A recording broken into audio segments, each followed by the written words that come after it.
हमारे सनातन संस्कृति में चाहे वो गीता हो, गरुड़ पुराण हो, विष्णु पुराण हो, हर ग्रंथों में मृत्यु के समय का बड़ा विशेष महत्व बताया गया है।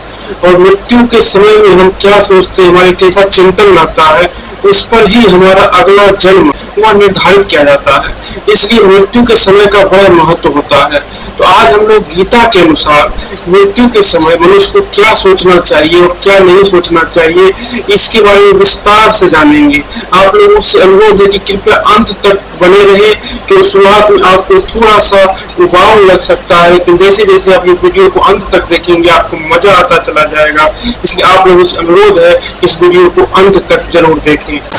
गीता के अध्याय 8 में 2 श्लोक हैं, श्लोक 6 और श्लोक 5, जिसमें भगवान श्री कृष्ण ने मृत्यु के वक्त मनुष्य की मनोदशा के बारे में बताया है। श्लोक 6 में वो कहते हैं, यन यन वापि अस्मन् भावम त्यजन्ते कलेवरम तम तमेव ते कौन्तेय सदा तद्भाव भाविता। श्लोक 5 में वो कहते हैं, अंत काले च मावे अस्मन् मुक्त्वा कलेवरम यह प्रायति स मद्भावम याति नास्त्यत् संशय। दोनों श्लोकों का जो सम्मिलित तात्पर्य है वह यह है कि भगवान श्री कृष्ण कहते हैं कि मृत्यु के समय मनुष्य का जैसा स्मरण भाव होता है, अगले जन्म में वैसी ही उससे जीवन प्राप्त होती है। और अगर कोई मनुष्य मृत्यु के वक्त मेरा स्मरण करता हुआ अपना प्राण त्यागता है तो वह देवीय गुणों के साथ पैदा होता है। जब पुनः पैदा होता है इस मृत्यु लोक पर तो देवीय गुणों के साथ पैदा होता है। देवीय गुण कौन कौन से हैं? निडरता, शुद्ध अंतःकरण, तत्व ज्ञान के प्रति दृढ़ आस्था, दान, इंद्रियों का दमन, यज्ञ, स्वाध्याय, तप, सरलता, अहिंसा, सत्य, क्रोध न करना, त्याग, शांति, तेज, क्षमा, धैर्य, शुद्धता, देशहीनता, निरअभिमानिता। तो ये जो देवीय गुण है, जो मृत्यु के वक्त भगवान को स्मरण करते प्राण त्यागता है, वो भविष्य में जब भी इस मृत्यु लोक पर जन्म लेता है इन सारे देवीय गुणों के साथ जन्म लेता है। और जिस व्यक्ति के पास इतने सारे देवीय गुण होंगे वह कभी भी दुख और असफलता और अपमान का अनुभव इस जिंदगी में नहीं करेगा। वह उस जिंदगी में नए नए कीर्तिमान स्थापित करते हुए सुख और सम्मान ध्वजा गाड़ देगा। इसलिए मनुष्य को मृत्यु के वक्त अपनी सारी स्मृतियों को भुला के सिर्फ और सिर्फ मेरा स्मरण करना चाहिए। परंतु यह सुनने में जितना आसान लगता है उसे करना उतना ही कठिन होता है। जीवन से जब आप जाते हो तो आपका पूरा जीवन की स्मृतियां आपके दिमागों के आगे आ जाती है। पूरी जीवन की स्मृतियां बचपन से लेकर के जब से आपने होश संभाला है और अभी मृत्यु सैया पर लेटे हुए तक की जितनी भी आपकी स्मृतियां हैं वो आपके दिमाग में घूमने लगती हैं और आपका मन बड़ा विचलित हो जाता है और आप उन चीजों पर अफसोस करना शुरू कर देते हो जो जिन चीजों को अपने जीवन में प्राप्त नहीं कर पाया। आपने अपनी युवा अवस्था में किसी स्त्री से प्रेम किया होगा, वो आपको नहीं मिल पाई होगी, आपको मृत्यु सैया पर लेटे हुए इस बात का अफसोस होता है कि ऐसा हो गया होता तो ये होता। आपने कोई निर्णय नहीं लिया होगा जिस कारण से आगे चल के आपको असफलता का अनुभव हुआ होगा, तो आप अफसोस करते हो कि काश हमने उस समय यह निर्णय ले लिया होता, आज में ये होता वो। तो आपकी अपूर्ण इच्छाएं आपको अफसोस का एहसास करवाती हैं और जो ये अपूर्ण इच्छाएं हैं यही आपको भविष्य में अगला जन्म मृत्यु लोक को लेने पर मजबूर करेगी कि आप उन इच्छाओं को पूर्ण करो। तो जब मृत्यु के वक्त आपकी इच्छाएं अपूर्ण है तो आपको उन अपूर्ण इच्छाओं को पूर्ति करने के लिए पुनः मृत्यु लोक पर आना पड़ेगा। और जिस ढंग की आपके मन में विचार है स्त्री के बारे में अगर आप सोच रहे हो, आप जिन चीजों के बारे में सोच रहे हो उन्हीं चीजों के इर्द गिर्द आपका नया जीवन सिमट कर रह जाएगा। लेकिन अगर आप भगवान का स्मरण करते हो, प्राण त्यागते हो तो मृत्यु लोक पर तो आपको आना पड़ेगा, क्योंकि मृत्यु लोक पर अगर आपको वापस नहीं आना है, आपको किसी आध्यात्मिक लोगों में जाना है, मोक्ष पर जाना है, तो उसके लिए और भी कठिन कार्य करने होंगे। अगले श्लोक में भगवान श्री कृष्ण ने यह भी बताया है कि अगर आपको पुनः लौट के मृत्यु लोक पर नहीं आना है, दूसरे आध्यात्मिक लोकों पर जाना है, तो उसके लिए आपको मृत्यु के वक्त क्या करना होगा। परंतु अभी हम लोग यह सिर्फ एक साधारण मनुष्य जो है जिसे जो जन्म मरण के बंधन में बंधा हुआ है उसके लिए श्लोक लिखे गए हैं कि उन्हें क्या करना चाहिए। पिछले दोनों श्लोकों में भगवान श्री कृष्ण एक साधारण मनुष्य के लिए बताया था कि उसे किस तरीके से मृत्यु के वक्त अपनी स्मृतियों का त्याग करके मेरा स्मरण करना चाहिए। तो भविष्य में वो मृत्यु लोक में जन्म लेगा तो दैवीय गुणों के साथ जन्म लेगा। परंतु यदि कोई मनुष्य यह चाहता है कि उसे पुनः इस पृथ्वी पर ना जन्म लेना पड़े बल्कि वो दूसरे आध्यात्मिक लोकों में जाए तो उसे क्या करना चाहिए। अब यहाँ बार-बार आध्यात्मिक लोकों की चर्चा हो रही है, तो इसके लिए हमारा आने वाला जो वीडियो है वो आध्यात्मिक लोकों पर ही आधारित है।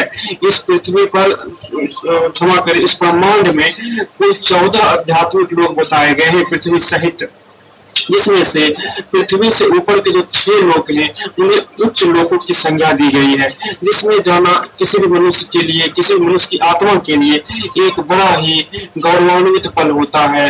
जबकि उसके नीचे के, पृथ्वी से नीचे के जो लोक 7 लोक हैं उन्हें नरक की संज्ञा दी गई है, और पृथ्वी के ऊपर के जो 6 लोक हैं उन्हें स्वर्ग की संज्ञा दी गई है। और अगले वीडियो में हम आपको सभी लोगों के बारे में डिटेल से बताएंगे।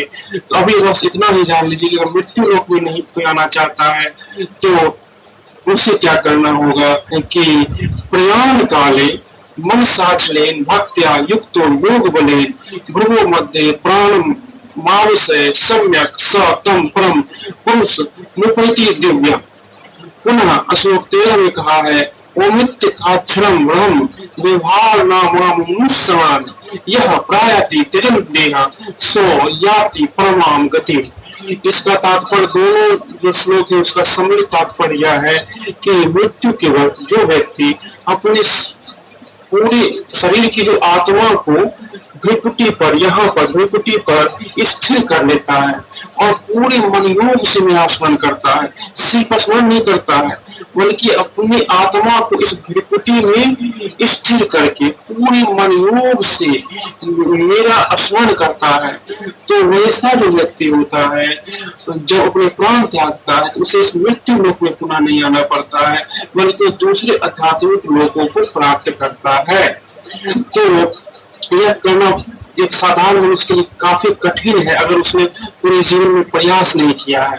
अगर आप यह करना चाहते हैं तो उसका प्रयास आपको अभी से ही करना होगा, कि अभी से ही आपको हर दिन 5 मिनट 10 मिनट का इस योगाभ्यास को करना होगा कि आपको अपने प्राणों को मस्तिष्क पर, यहाँ पर केंद्रित करना होगा, भ्रुकुटी पर, और ओम ओम ओम ओम ओम ओम इस तरीके का जप करना होगा।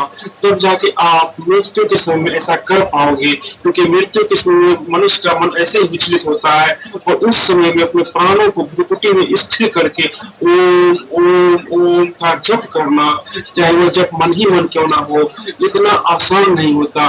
तो अगर आप यह करना चाहते हैं और मृत्यु लोक में वापस नहीं आना चाहते हैं तो आपको इस योग का अभ्यास अभी से ही करना होगा। ये तो था कि अगर आप मृत्यु शैया पर लेटे हुए हो तो आपको क्या करना चाहिए। अब एक सवाल उठता है, मेरा कोई प्रियजन है मृत्यु शैया पर लेटा हुआ, आपके कोई भी दादा दादी पिता कोई भी जो परिजन है आपके, वह मृत्यु शैया पर लेटे हुए हैं और उनका अब कुछ समय में प्राण, आपको एहसास हो चुका है कि अब वो ज्यादा समय नहीं बचेंगे, उनके प्राण त्यागने का समय नजदीक आ रहा है, तो ऐसे समय में आपको क्या करना चाहिए। तो ऐसे समय में आपको, अगर वो आपका जो प्रियजन है वह अगर देखने में सक्षम है तो आपको भगवान श्री हरि विष्णु की कोई भी फोटो चाहे मोबाइल में ही लगा लीजिए, उनकी आंखों के सामने रख देना चाहिए कि एक बार आप भगवान के दर्शन कर लो। और अगर वो सुनने में सक्षम है तो भगवान विष्णु का जो स्रोत है, भगवान विष्णु का स्रोत, उसका जो YouTube का लिंक है मैं आपको डिस्क्रिप्शन में दे दूंगा, आप उनके कान के बगल में भगवान विष्णु का स्रोत चला दो, जिससे वह स्तुति, जिससे कि वह उसे सुनते रहे, बहाने हरि का स्मरण तो करे। क्योंकि आप मेरी कही हुई बातों पर भले ही विश्वास ना करें, लेकिन मैंने खुद अपने आंखों से इस चीज का अनुभव किया है। मेरी माँ भी इसी प्रकार से मृत्यु शैया पर लेटी हुई थी। आग से उसका संपूर्ण शरीर जल गया था और वो भीषण पीड़ा का अनुभव कर रही थी। डॉक्टरों ने कह दिया था कि वो अब नहीं बचेगी, आज और कल की मेहमान है, परंतु उसके प्राण नहीं छूट रहे थे। 1 सप्ताह हो गया था और उसके प्राण नहीं छूट रहे थे, वह भीषण पीड़ा का अनुभव कर रही थी। उसके बाद मेरे मस्तिष्क में क्या आया कि मैंने अपने मोबाइल में भगवान श्री हरि विष्णु का एक फोटो निकाल कर अपनी माँ के सामने रख दिया। मेरी माँ ने उस फोटो को देखकर मन ही मन कुछ बुदबुदाया और उसके 3 ही घंटे के बाद मेरी माँ ने प्राण त्याग दिए। तो मैं तो खुद प्रत्यक्षदर्शी हूँ। कानों से सुने हुए को आप नकार सकते हो, आंखों से देखे हुए को आप नकार नहीं सकते हो। किस प्रकार से भगवान विष्णु की फोटो का दर्शन करते ही मेरी माँ को मुक्ति मिल गई। मैं खुद इसका प्रत्यक्षदर्शी हूँ।